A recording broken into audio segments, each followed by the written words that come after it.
Peço-vos, atenienses, encarecidamente, não esqueçais, durante todo o processo, que se Ésquines não tivesse proferido nenhuma acusação alheia denúncia, eu tampouco pronunciaria nenhuma palavra estranha.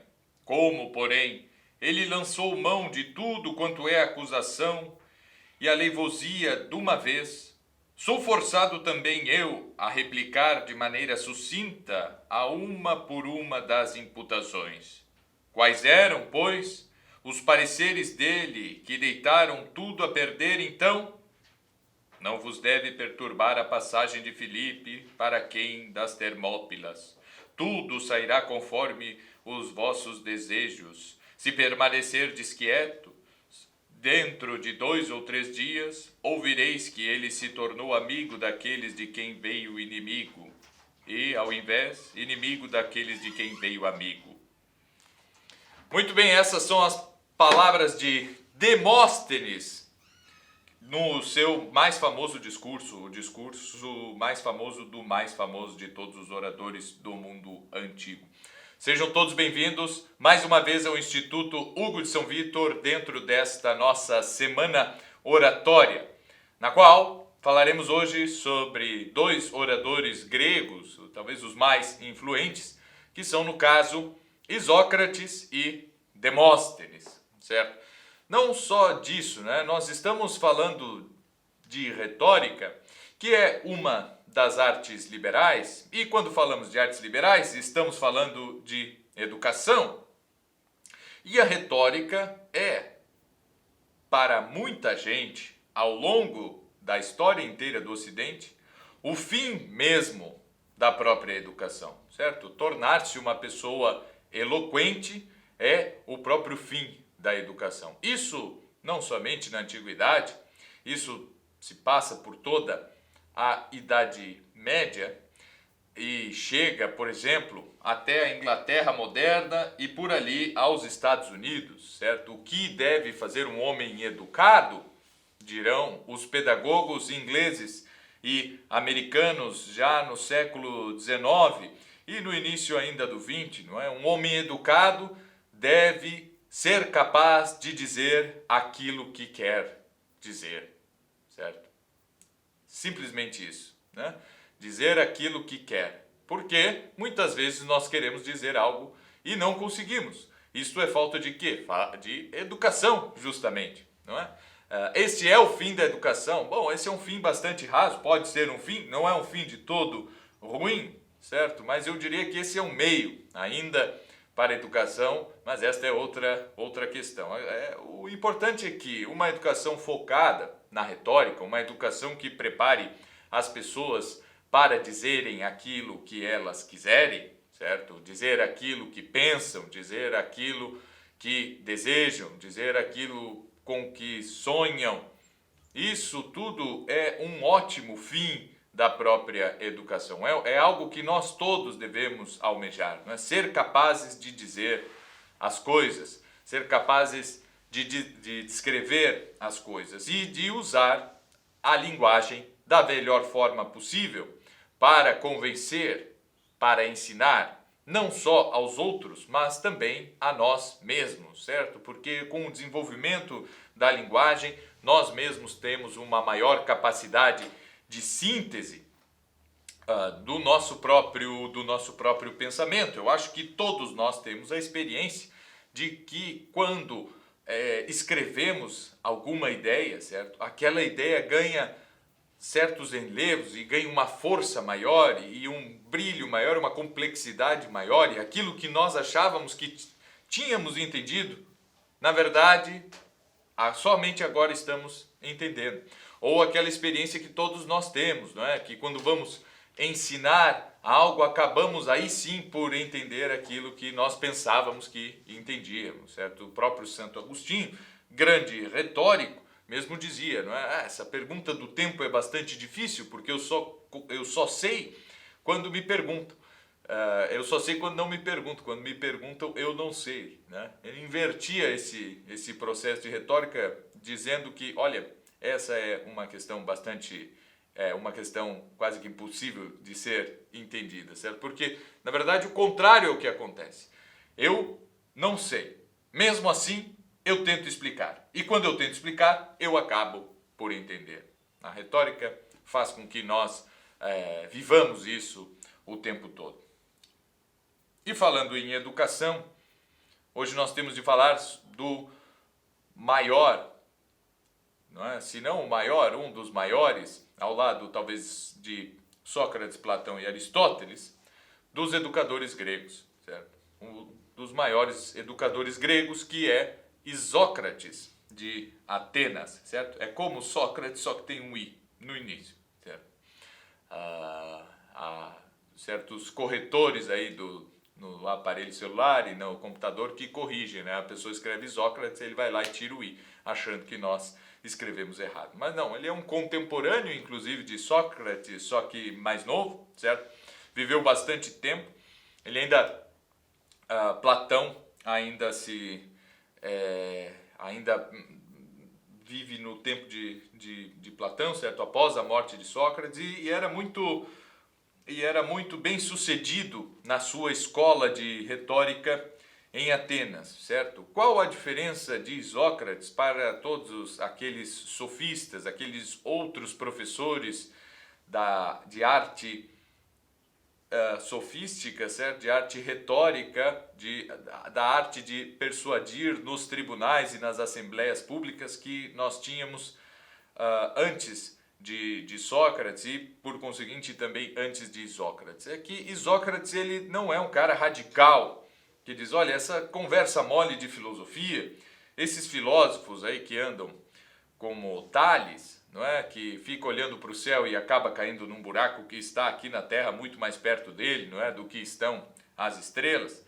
Isso é algo inútil, certo? E é só e nós não podemos dedicar todas as nossas energias intelectuais para aprender essa história aí de filosofia. O negócio da educação mesmo é que nós aprendamos aqui a falar, certo? Para influenciar na coisa pública, certo? Para fazer com que as nossas ideias prevaleçam sobre as outras, certo? Nós estamos aí numa Grécia que vezes mais, vezes menos é democrática, certo? Onde o sistema jurídico todo depende da arte da palavra, onde a política depende muito da arte da palavra. E, por outro lado, né, existe Sócrates e seus discípulos que dizem, não, olha, o negócio é filosofia, certo? O negócio é ciência, o negócio é a verdade, independente das pessoas concordarem com isso ou não, independente das pessoas serem convencidas da verdade ou não, todo mundo tem direito de ser ignorante, certo? E alguns são chamados ao conhecimento dessa verdade. Nós temos que educar para a busca pela verdade. Os sofistas, por outro lado, não, que busca da verdade, o que a verdade é o que precisa ser feito e nós vamos convencer as pessoas daquilo que precisa ser feito, se independente se é justo ou não, nós nem vamos entrar no caso, certo? A justiça é o que nós dissermos, porque nós temos o poder da palavra e determinaremos o que seja a justiça. E Sócrates está ali no meio termo, ele não está com essa arrogância toda dos sofistas, não é? E também não está com toda essa profundidade e abnegação dos filósofos, certo? E Sócrates também se diz filósofo. Ele diz, não, mas eu também sou filósofo porque eu amo a sabedoria. Certo? Eu só não acho que ela seja o fim último das coisas. Eu acho que ela é inclusive um meio para que nós busquemos a verdade, encontremos, nos aproximemos mais da verdade e assim possamos comunicá-la. Mas de nada serve nós termos encontrado a verdade se nós não conseguirmos comunicá-la, não é? Como fez Sócrates, que nem convenceu aí o pessoal a não o condenar, certo? Que não conseguia convencer muita gente, né? O pessoal muitas vezes sai enfurecido dos diálogos das conversas com Sócrates, em vez de ser convencido por ele, né? O Sócrates, o que ele errou foi justamente nisso. Ele deveria, sim, se ele encontrou a verdade, convencer os outros. Então, esse método aí de Sócrates não é grandes coisas, certo? Mas o fim da educação mesmo é o homem eloquente. E a filosofia é um meio para que ele chegue, para que ele alcance essa eloquência, né? E Platão, obviamente, não discorda totalmente de Isócrates, não é? Isócrates aí é um pobre coitado, só mais um dos sofistas, nem dá muita atenção para o que ele diz. Mas o discípulo de Platão, Aristóteles, ao contrário disso, certo? Ao contrário de Platão, ele diz, não, olha, vamos analisar aqui. Vamos dar uma olhada no que é essa tal de retórica. Eu vou dizer, olha, existe muita utilidade, sim, não é, na retórica e ela precisa ser estudada também, não é? E ela é algo útil. Tanto foi assim que Platão teve um discípulo que desenvolveu muito a arte retórica e foi o mais proeminente dos seus discípulos nessa arte, que foi Teofrasto, não é? E Aristóteles então analisa sob um aspecto filosófico, né, todos os prós e contras, né, analisa de forma científica, de forma dialética a retórica e estabelece diversos padrões que estão sempre presentes na arte do discurso e que serão a partir de então obrigatórios para todos os estudantes de retórica, não é? E nessa linha pedagógica, não é, nós temos do aluno de Sócrates, Platão, e de um aluno de Platão nós temos Aristóteles, não é, que concilia, digamos assim, a filosofia e a retórica. E a partir de então, a retórica, digamos que fez as pazes. Mas o grande vencedor de toda essa batalha, e que nós não encontramos muito na história da filosofia, mas encontramos sempre na história da educação, é Isócrates, certo? Porque o ideal de formar um homem bem falante, um homem eloquente, e sim, né, conhecer as artes, conhecer a política, conhecer a filosofia, conhecer tudo isso, é importante para o homem eloquente, certo? É o ideal que vai realmente triunfar na educação, na história da educação, por todos os séculos, certo? Com uma exceção ali, talvez, na escolástica, a coisa muda um pouco de figura e o ideal platônico cresce mais. Mas, não é, esse ideal de chegar à filosofia, de chegar à verdade, de uma educação voltada para a verdade, mas o que funciona mesmo é o método de Isócrates, certo? Tu tens aqui certas coisas para estudar, certos conteúdos, certas leituras que tu tens de fazer e chegarás, não é, a um ponto depois para estudar os preceitos da arte retórica e ser um homem eloquente, ser um homem que consegue dizer tudo aquilo que quiser.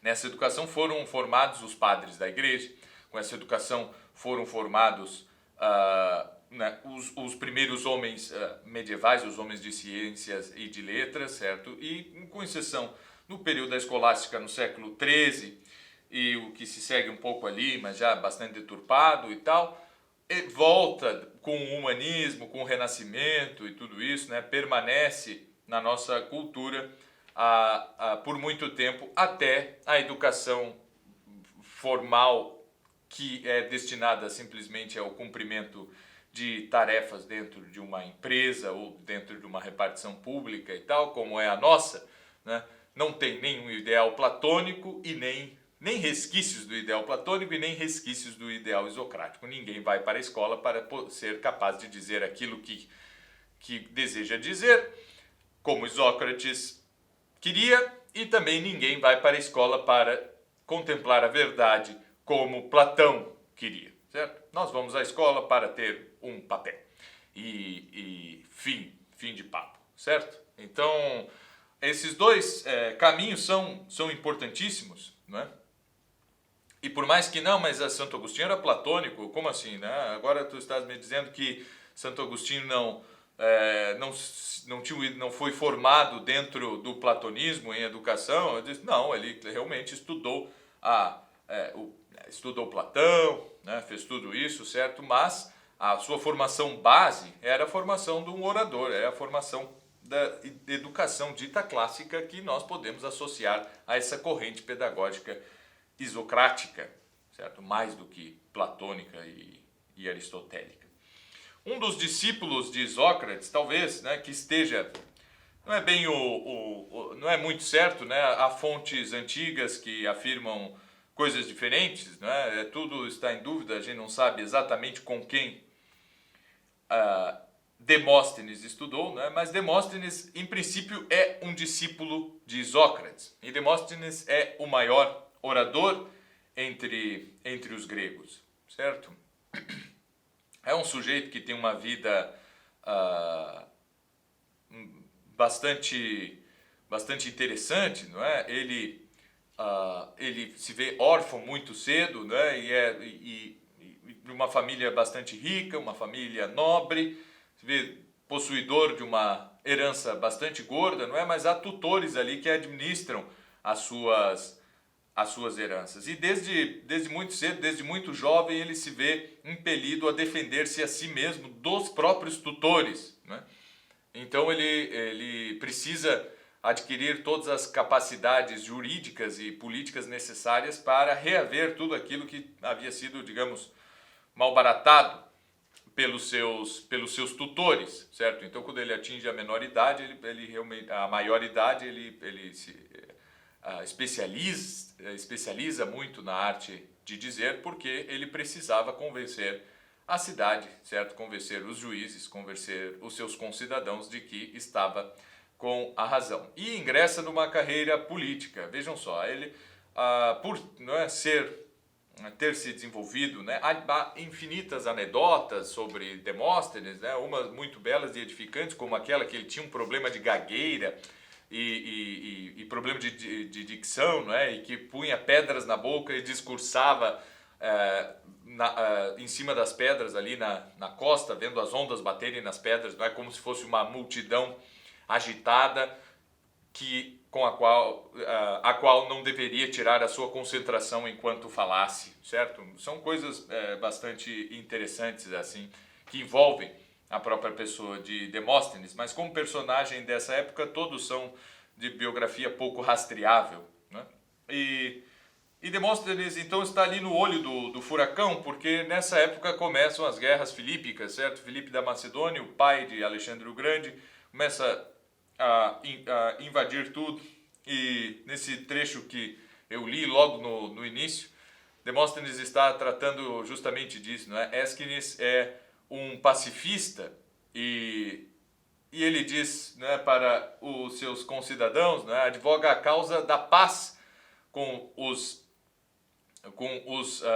macedônios, né? Não, deixa assim, né, espera só um pouquinho, não vai dar nada, talvez seja até melhor, não é? Não precisamos entrar em guerra, não tem problema nenhum, vamos conversar, o importante é haver diálogo, o importante é haver governabilidade, não é? É importante ter acesso ali e trânsito no Congresso e tal, para as coalizões, para não sei o que e tal. O Ésquines é dessa linha, né? E o Demóstenes, ele diz, olha, não, essa gente aí não se discute, certo? Esse é o discurso da coroa, assim, bem resumido e bem superficial, mas é mais ou menos isso, certo? O que nós hoje podemos aprender, talvez, com o discurso da coroa, é justamente essas duas visões, né? E numa democracia, talvez até sejam importantes, mas nós vemos essas duas visões como tendências humanas mesmos, né? Diante de uma invasão, certo? Há duas coisas que nós podemos fazer, ou pegar em armas ou não. Se nós pegarmos em armas, bom, pode ser que nós morremos ou permaneçamos ou sejamos vitoriosos. Se formos vitoriosos, está tudo bem. Se nós não pegarmos em armas, há duas situações, ou nós seremos totalmente dominados, ou nós devemos resolver as coisas pela linha mais diplomática, pela conversa e tal, negociando, certo? De repente a gente deixa os macedônios entrar aqui, dá aqui certos privilégios para eles, abrimos mão de certos direitos nossos e tal, mas em contrapartida talvez eles tragam isso ou aquilo, né? Então, enquanto Demóstenes não, olha, não veio com esse papo, certo? Ésquines, que era também um grande orador, né? E talvez teria até passado para a história com uma fama tão grande como a de Demóstenes, se o próprio Demóstenes não tivesse existido com toda a sua genialidade, com todo o seu engenho e com toda a sua arte. Demóstenes vai ser, tanto Isócrates, que foi muito mais professor do que orador, certo? Dizem que ele tinha voz fraca, ele mais escrevia os discursos, e ensinava, escrevia discursos encomendados, certo? E ensinava do que orava. Ele realmente tinha um problema da pronunciatio, né? Que nós temos em retórica, certo? A parte da ação, actio, do texto. Sócrates não se dedicava muito, mas ele, por isso, talvez tenha tido mais tempo para o ensino e a teorização mesmo da arte e mais tempo para elaborar discursos bastante completos e o mais perfeito possível. E Demóstenes, que é um herdeiro dessa tradição direta ali de Sócrates, talvez tenha sido mesmo discípulo de Sócrates ou de algum outro que tenha tido contato, mas é mais ou menos dessa mesma linha, né? E o seu maior inimigo, então, Ésquines, era também um grande orador, acaba por ficar um tanto quanto apagado na história da retórica. E os modelos de Demóstenes serão os mais influentes em Roma, onde a retórica terá uma importância talvez até maior do que na Grécia, certo? Mas nós temos que lembrar que em todo o mundo greco-romano falar é extremamente importante.